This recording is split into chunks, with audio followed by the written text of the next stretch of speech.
안녕하세요. 반갑습니다. 쌤조학 조울입니다.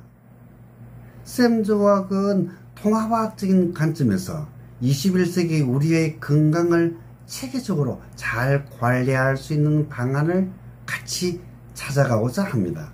쌤조학은 여러분이 알고 싶은 것이나 궁금한 것을 하나하나 풀어드리려고 노력하고 있습니다. 오늘의 주제는 내 몸에 활성산소는 얼마지? 즉 우리는 호흡을 하기 때문에 활성산소가 만들어지는데 오늘 지금 내 몸에 활성산소는 얼마나 있다는 것지에 대하여 여러분과 함께 얘기를 나눠보고 싶습니다. 활성산소부터 조금 풀어야 되겠다, 그죠? 활성산소는 우리의 호흡량의 5% 정도가 만들어진다는 것은 여러분들이 잘 알고 계실 거고, 이 활성산소에 의해서 우리는 노화가 되고 결국 질병을 앓게 된다는 것도 잘 알고 있습니다.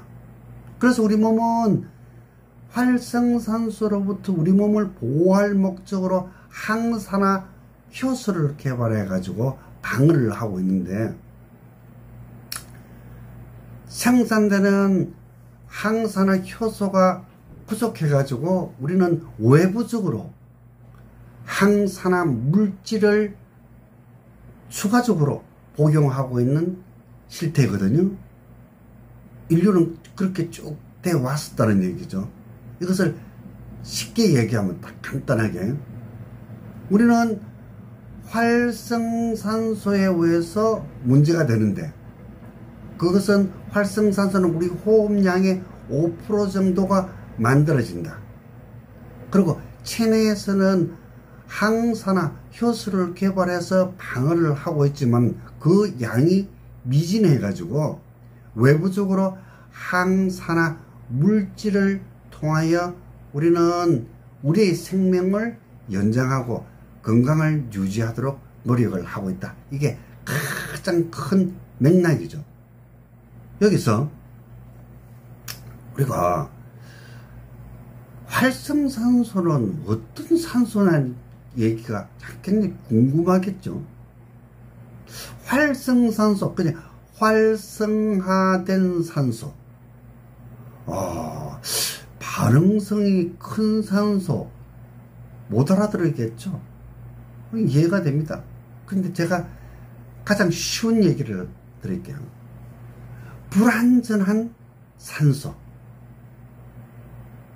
불완전한 산소이기 때문에 안정화되고 싶겠죠. 산소 자체가. 그래서 우리 몸을 산화시키는 겁니다. 이게 가장 큰 맥이거든요.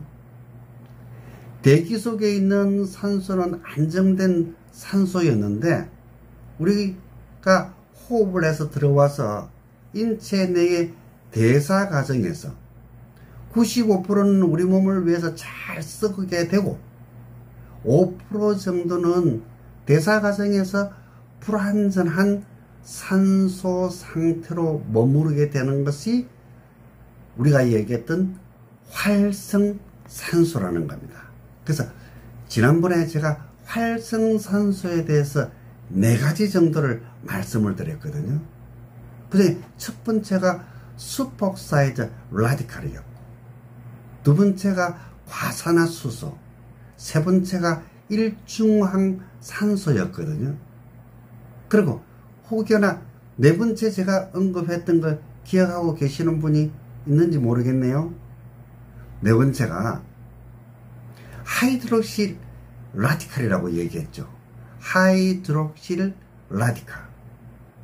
근데 이제 가장 큰 것은 이 하이드록실 라디칼을 제거할 수 있는 효소도 우리 몸에 안 가지고 있고, 또 외부적으로 얻는 항산화 물질도 발견이 안 됐거든요. 언제까지? 2005년까지. 그런데 2006년도에 하이드록실 라디칼을 제거할 수 있는 항산화 물질을 찾았거든요. 오늘 꼭 기억하십시오. 그 항산화 물질이 항산화 수소입니다. 즉 항산화 수소, 수소란 얘기죠. 하이드록시 라디칼이 결국 제거할 수 있는 물질이 없기 때문에 우리 몸을 병들게 하고 결국 노화를 시키는 것이고 죽기까지 하는 거로 여러분들은 아시면 되는 거거든요. 그게 이미 찾았으니까 얼마나 신기한 겁니까? 우리가 그래서 건강 100세 또 다음 세대는 건강 150세까지 아마 갈 걸로 저는 생각을 하고 있습니다. 그래서 이제는 우리가 활성산소를 제거하기 위해서 크게 두 가지 정도를 하고 있거든요. 여러분에게 꼭 필요한 것, 즉 우리에게 꼭 필요한 것은 종합영양제와 항산화제입니다. 여러분들이 항산화제는 잘 드시는데 종합영양제는 한때는 잘 드시는데 지금은 잘 안 드시고 계시거든요.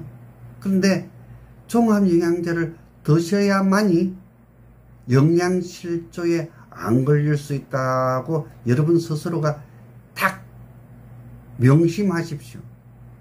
그래서 종합영양제를 안 드시면은 우리는 영양실조에 걸릴 수 있다고 기억을 하시면 되고, 우리가 노화와 질병으로부터 어느 정도 자유롭고 싶다면은 우리는 항산화제를 복용해야만 되는 거거든요. 그래서 지금 21세기 우리는 종합영양제와 항산화제를 복용하는 시대에 살고 있다고 이해를 하시면 되는 겁니다. 다 좋아. 이제는 내가 여러분에게 이제 얘기를 하고 싶습니다. 여러분, 활성산소가 안 좋다는 것은 누구든지 다 알고 있는데 활성산소를 측정해 보신 분이 계시나요? 어떤 식으로도 측정해 보셨습니까? 수치는 얼마나 나왔습니까? 그런데 제 입장에서는 너무너무 당연한 것을 여러분들이 안 하고 있다는 것이 굉장히 이제 궁금하고 좀 어떻게 보면 얄밉다는 얘기도 드리고 싶거든요. 질병, 고혈압, 당뇨, 고지혈증, 이 모든 것은 오는 것 자체가 활성산소에 의해서 온다는 것은 여러분들도 잘 알고 있지 않습니까? 그래서 그 중에 특히 항산화제를 생산하는 업체에, 저는 엄청나게 많이 알고 있겠죠. 근데 그런 업체 보고 하는 얘기가 그렇습니다. 대표 보고, 왜 당신 입장에서 항산화제를 판매하려고 그러는 것 같으면은 활성산소를 줄이기 위한 목적이고, 그러면은 당신 항산화제 복용을 하기 전에 활성산소를 측정시키고 후에 활성산소를 측정시키는 것 같으면은 당신의 항산화제가 어떤 역할을 했는지 알게 될 거 아니냐고 엄청나게 설명을 했거든요. 아니 20년 이상 설명을 계속 해왔었습니다. 그런데 그것을 잘 실천하지 못하는 업체밖에 없거든요. 저는 지금 26년째 계속 활성산소를 측정해 주고 있거든요. 그래서 저는 여러분들에게 꼭, 또 여러분들이 두 가지를 봐야 되겠다, 그죠? 항산화제를 제조하는 업체의 사장님이 제 영상을 보신다면은 확실히 당신의 항산화제가 고객의 활성산소를 얼마만큼 잘 줄이고 있다는 것을 증거 후를 비교해 주는 것 같으면은 훨씬 쉽게 이해가 되겠죠. 꼭 그렇게 해주시면 참 고맙겠거든요. 우리가 고혈압이 된다. 뭐에 의해서 우리가 고혈압이 됐죠? 당이 걸린다. 뭐에 의해서 우리는 당이 걸리죠? 그러면은 역으로 여러분들이 고혈압을 앓고 있는 분이 만약에 활성산소가 계속 낮아졌을 경우에 당신의 고혈압은 어떻게 바뀌어가는지 그것도 굉장히 의미가 있겠죠. 당뇨도 똑같은 논리로 저는 강력하게 얘기를 드리고 싶거든요. 우리 몸에 활성산소가 안 좋다는 건 누구나 다 안다는 얘기죠. 근데 왜 활성산소를 아직까지 측정을 안 해보고 있냐고 물어보는 것도 어디서 하는지를 잘 모른다는 거죠. 병원에서 하는지 아니면 하늘에서 뚝 떨어지는 건지, 그러니까 어떤 방법으로 활성산소를 측정하는지를 모르고 또 활성산소를 측정해라고 권하는 사람도 없다는 얘기죠. 누가? 항산화제를 판매하는 사람이라는 것 같으면 당신 몸에 활성산소가 문제가 되기 때문에 우리 항산화제를 복용하는 것이 좋다고 얘기를 했을 건데, 그런 분들도 전혀 항산화제는 판매를 하더라 할지라도 활성산소는 측정해 주지 않았다는 얘기죠. 이젠 우리가 바뀌어야 돼요. 우리가 우리의 권리를 찾아야 돼요. 그러면은 우리 입장에서는 그렇게 하면 되겠죠. 항산화제를 판매하는 사람이 온다면은 내 몸에 지금 활성산소가 얼마나 있는지를 좀 측정을 해봐줘. 그리고 내가 지금 활성산소보다 당신의 그 항산화제를 복용 후에 활성산소가 떨어졌다면은 당신의 항산화제를 복용하겠다고. 만약에 우리가 그와 같은 식으로 항산화제 판매하는 사람에게 얘기한다면은 그분들은 활성산소를 측정해 주는 것을 어느 정도 제도화할 필요성이 있겠죠. 뭔 얘기냐? 우리가 그와 같은 식으로 깨어야 된다는 얘기죠. 바뀌어야 된다는 얘기죠. 즉 우리가 우리의 권리를 찾아야 된다는 거죠.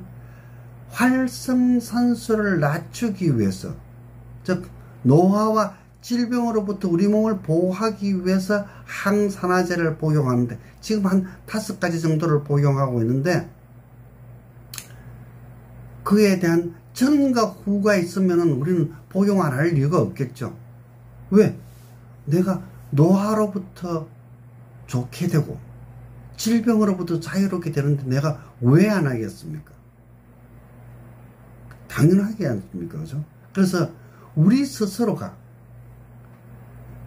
항산화제 판매하는 업체들에게 활성산소를 측정해줘, 활성산소를 측정해주라고 제시하는 것도 굉장히 좋은 거거든요. 그러니까 상대가 안 바뀌면은 돈을 투자하는 내가, 물건을 구매하는 내가 상대에게 바뀌게끔 만들어주는 것도 굉장히 좋은 의미라는 얘기죠. 저 같은 경우 통합과학적으로 암 환자를 26년차 관리를 하고 있으면서 줄기차게 일주일에 2회 이상 활성산소를 측정해 드리고 있거든요. 그러면은 암이 발병했을 때와 쭉 관리를 했을 시에는 활성산소가 계속 낮아진다는 것을 암 환자들도 충분히 스스로가 알고 있거든요. 그렇기 때문에 저 활성산소 측정하는 것을 무조건 해달라고 하거든요. 물론 활성산소 측정하는 것도 돈이 들겠죠. 무료로 되는 게 아니거든요. 그러나 꼭 그와 같은 것은 중요하다는 얘기입니다. 자, 그래서 이제는 활성산소를 측정하는 방법은 두 가지가 있거든요. 오늘은 그 부분을 언급할 건 아니고, 오늘의 주제는 내 몸에 활성산소는 얼마지? 얼마나 있느냐는 얘기죠. 그걸로 인해 가지고 우리는 항산화제를 5가지 정도는 복용하고 있는데 얼마나 있는지도 모르고 5가지를 복용하는 거죠. 또 더 많이 복용해야 되는지 또 적게 복용해야 되는지도 우리 입장에서는 모른다는 거죠. 그래서 우리 스스로가 활성산소를 측정하는 스타일로 바뀌어 가야 되겠다. 그것을 여러분에게 강하게 어필시키고 싶습니다. 오늘 저 강의가 여러분 건강과 질병 관리에 도움이 되셨다면 구독, 좋아요, 알림